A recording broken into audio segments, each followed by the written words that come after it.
Hello everyone, Mr. Waller here, back at it again with this week's video lesson. Last time we talked about the Renaissance and its influence on our modern world, where now we're going to go to the very beginning of modern acting. Now you might be thinking to yourself, okay, obviously it's like New York or California or somewhere where like Hollywood or famous people show up, right? Nope! The beginnings of modern acting and our modern acting style actually comes from the 19th century in Russia.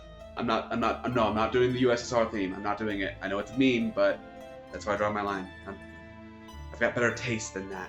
So during the 19th century, keep in mind, 19th century means 1800 to 1900. If you need help remembering that, we're in the 21st century right now, because it's 2000 to 2100. So keep that in mind. So, 19th century Russia.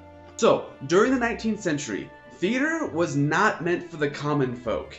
It was not meant for middle or lower class. It was meant exclusively for the upper class and the elite.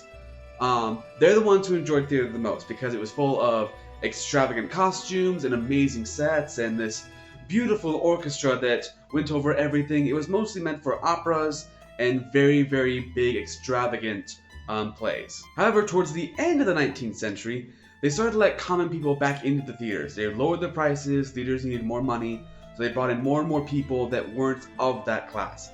And they were not exactly liking this,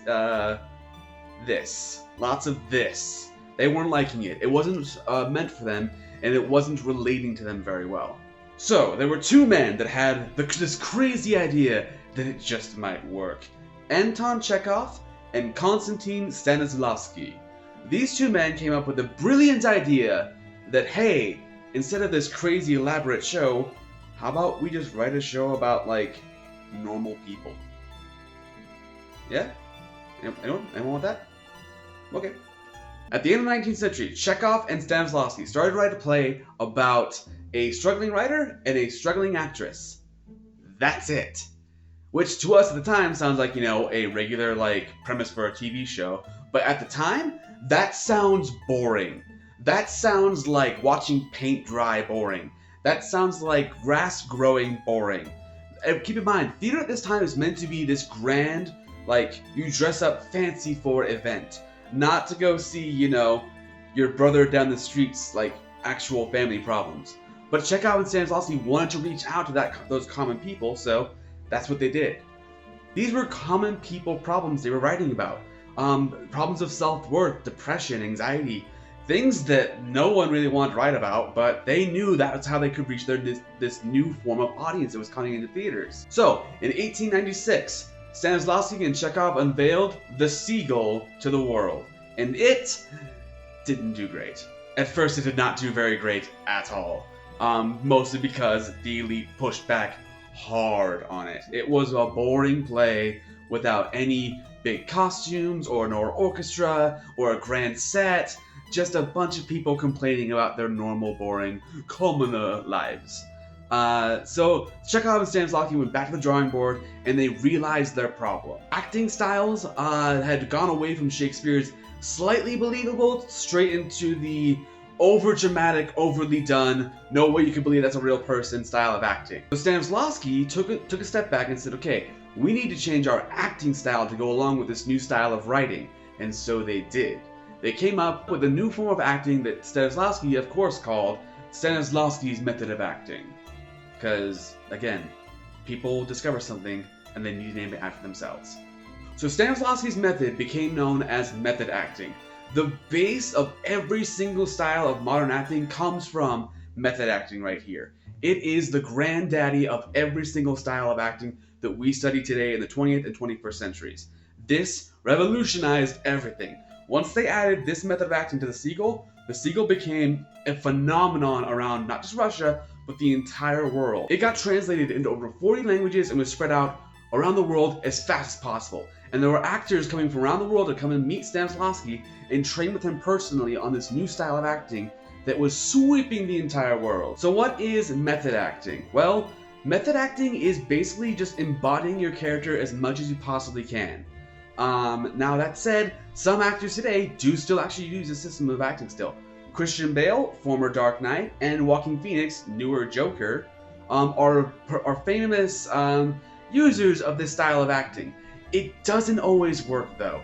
I would not recommend using this new kind of like traditional style of method acting because they go to some very far extreme. For the styles that borrowed from method acting though and grew upon its ideas, those worked a lot better. Over time, method acting became a more evolved sense of acting style, and lots of other directors and actors took upon it themselves to reinvent it and make it a little bit better so it wasn't quite so involved. Uta Hagen made a different style, Alfred Hitchcock made a different style, Rodgers and Hammerstein borrowed some of it to make it into more of a musical style, and basically, again, it all came from this one style of acting, method acting. So for some of the specifics about method acting, here are the most important things I want you to remember from this whole lesson. The given circumstances. So, given circumstances are what you need to do as an actor to find out about your character to make them even more believable.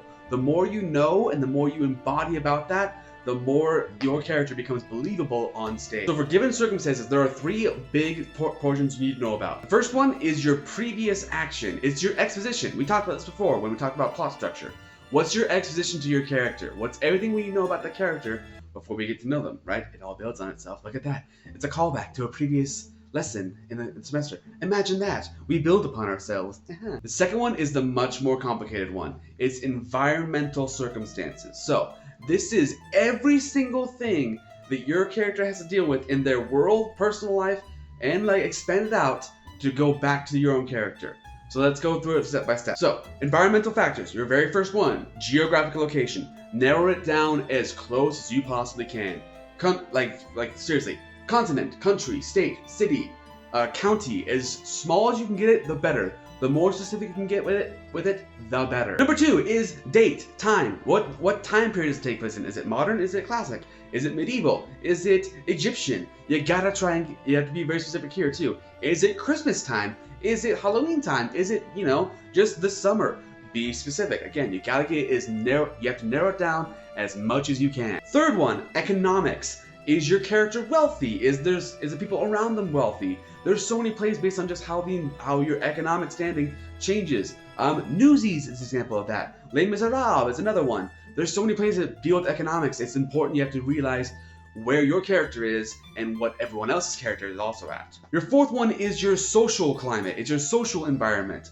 How many friends do they have? Do they have any friends? Do they have parents? Are they, an orphan? You have to be specific here too.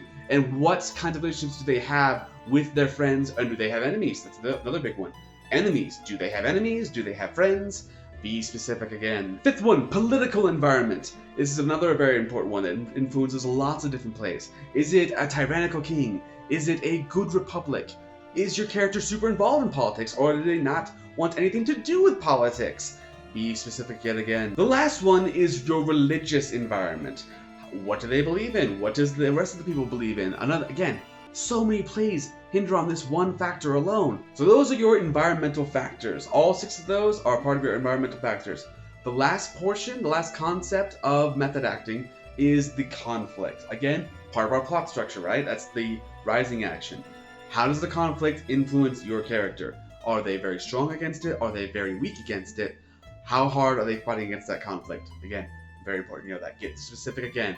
Be as specific as you possibly can. Once actors in the 19th century started to master this style of acting, their performances improved, and the entire writing and landscape of theater changed because of this one style of acting. It's crazy to think about how people didn't want to just be normal people on stage and try and embody that until now, but writing changed, people changed, the audience changed. Writers started to write for specific audiences that were now more common than just the elite rich folk that wanted to see a big giant opera dress on stage. All this great amazing styles of acting all came from 19th century from a guy who literally has 13 different ways how to spell his name. Yeah, Stanislavski. Yeah, Russian phonetic alphabets. It's confusing. Even doing research for this one, I still found at least 3 or 4 different ways how to spell that name. So next time you think about your favorite Hollywood movie or your favorite Broadway play, remember, it all came from 19th century Russia. And that is all for today's video lesson. If you're in classroom now, I turn the time over to your in-classroom teacher. If you're online, head into the modules and get to work. That is all for today, everyone. Have a great day and stay safe. Bye!